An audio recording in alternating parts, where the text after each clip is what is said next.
Marques Armstrong, who is an activist with the Racial Justice Network. Marques, we've heard the calls for police reform, but is defunding the police or even abolishing the police an overreaction at this point? What's the logic there? I personally think, before we get into that, I just want to say thank you for having me. Really appreciate you guys covering this story.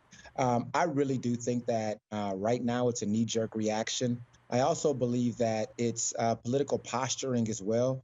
There's been no conversation with the community about this. Here in Minneapolis, the city council are the ones who have made this call. And I believe that that is interesting because we have, for the last 5 years, been presenting different policy changes and urging them to make some changes to rein in this murderous police department that we have here, not just in Minneapolis, but also in St. Paul as well. So what do you think needs to be done, Marques? And do you think right now, Minneapolis, with what they've proposed, do you think that they're heading in the right direction? I think that there definitely needs to be some changes, some major changes and overhaul to the police department, not just here in Minneapolis, but across this country. We've witnessed so many murders on video cameras, and we've seen rarely any police officers get charged and convicted of the crime.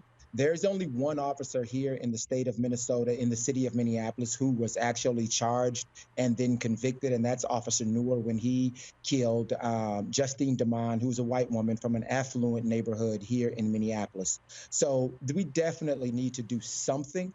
What that is, I am not 100% sure. As I hear the defunding of the police, I was confused by it because we weren't told what will replace that. What does that mean? I've had to do some research and read about defunding the police and what they actually mean with that. So I have a little bit of an understanding of what that means. And so from my understanding, it means taking those funds and putting them in the community in other ways. For instance, funding more health care, in particular mental health. I own a mental health practice, and I know the struggles of families that can't afford health care and or can't afford the high deductibles that they may have with their insurance.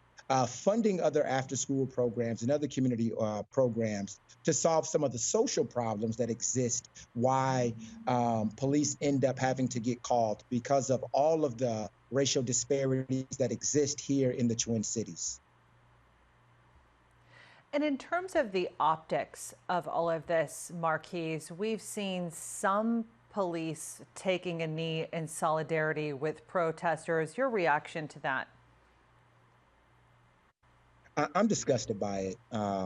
I see it as offensive. The last image of police officers prior to the images that I've seen of them trying to show a sign of solidarity is Officer Chauvin taking George Floyd's life with his knee. And so for me at this time, it is triggering and it is disrespectful. This is what I've said. I made a post about it after I thought about it for a day or two because I wanted to collect my feelings because I was, my emotions are high. And so here's what I would like to see them do instead of taking a knee. If they want to show that they don't condone the behavior and the actions of those 4 officers, here's what I need them to do. Call out all of the racism and the discrimination. Call out all of the hate. Expose the officers, the bad officers, right? Because they work with them. They know who they are. I've talked to some officers. I attempted to talk to some officers and say, how do you feel knowing that you are working with a serial killer? Because it is our understanding that Officer Chauvin, that's the 3rd person that he has killed. And it is absolutely absurd that he is still able to be, was still able to be on the force. So for me, don't take a knee. Don't do that. And I've heard people say, well, they're just doing what Cap did. And I'm going, no, that is totally different. Like, again, if you want to show solidarity. Marques, I want to get one more question in before we have to. I want to get one more question in with you before we have to turn to some other news. I really appreciate you giving us your candid thoughts on that.